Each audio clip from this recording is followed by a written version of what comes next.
Now, we are coming to a session where we are saying now, what should we do to address this? This is a question of what is your strategic decision-making framework? Meaning that if at all you understand that there are challenges in the marketplace, how do you address them? Now, as a management institution, we have a proposal for you, which we would want to look together, go around together, discuss together, and see whether this framework, which we have developed, can be used to you, can be used to support you as a manager when you are making your decision. And this framework, we call it a MAT level, in the sense that it looks on 3 dimensions or into 3 levels. Number 1, it looks into participation strategy, or it looks into the business model.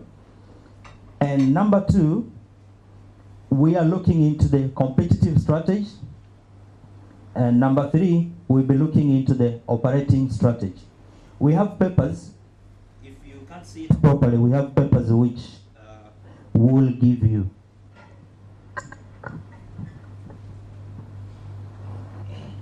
Yes, can you distribute those papers, please? Yeah? If you cannot see from the... Now, we are saying this is a MAT level in the sense that we look into 3 levels. Number 1, we look into the business model. And number 2, we are looking into the competitive strategy. And number 3, we are looking into the operating strategy. As a way of addressing the challenges which we are facing in the marketplace.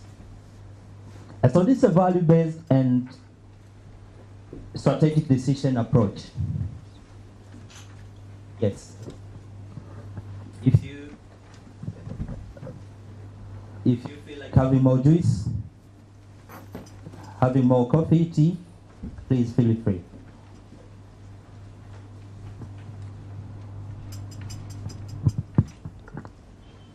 As you strive to achieve your market leadership, do you know who is driving your market, your customer? Do you know who is driving your customers? As you fight towards getting more customers, acquiring more customers, as you said, as you strive towards getting more people to export or to send products abroad or whatever, I'm not sure if I got well what you are saying, but do you know who is at the back of the decision-making process for the people, for the customers whom you are trying to engage into a business? Do we know who is driving your customers' decisions? Do you know who is in charge of your customers? We are all here after customers, aren't we? If a bank has to grow, needs to have more customers. Yeah? When you go to a business, is it the business which is giving you a business, or is it the customers or the people within the business who are giving you business? It's the people within the business who are giving you business. If you go to company A, is it the company which is giving you business, or the decision makers within company A are the ones who are giving you business?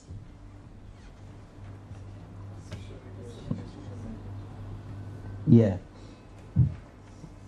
What the guy the guy who wrote the Rich Dad Poor Dad, he just made one statement which I still remember nowadays, and I don't forget it. He said that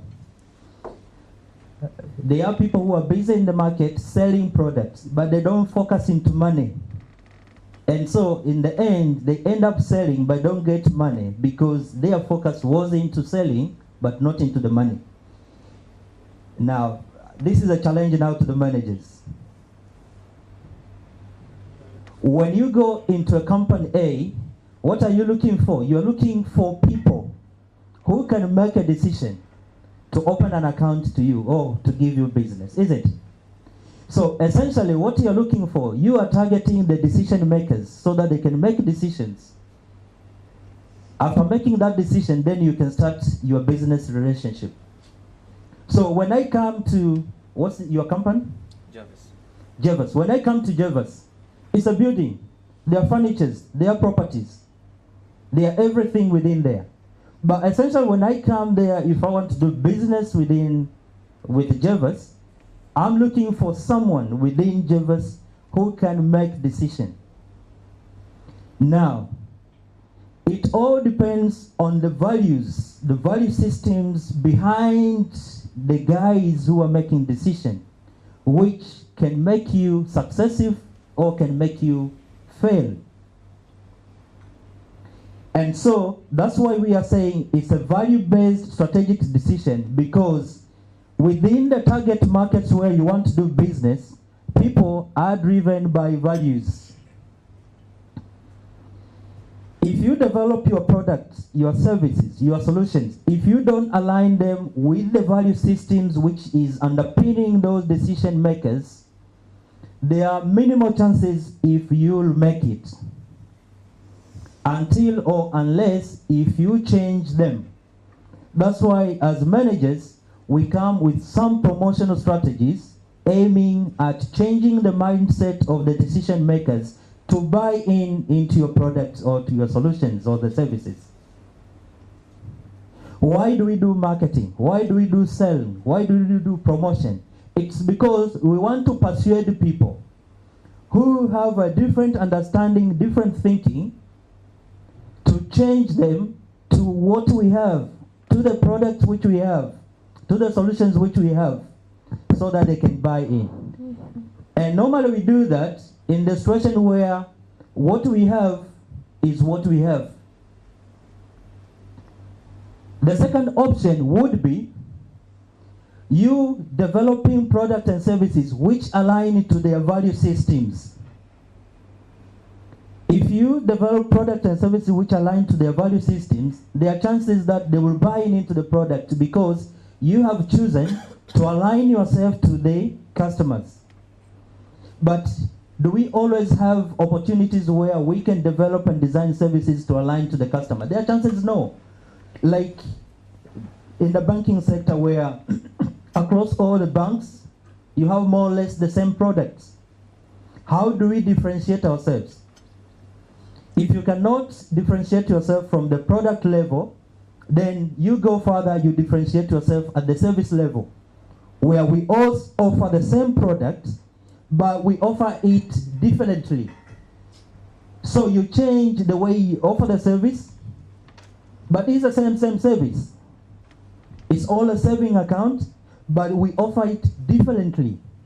So you align yourself to the customers in terms of the service offering, how you offer the service to the customer.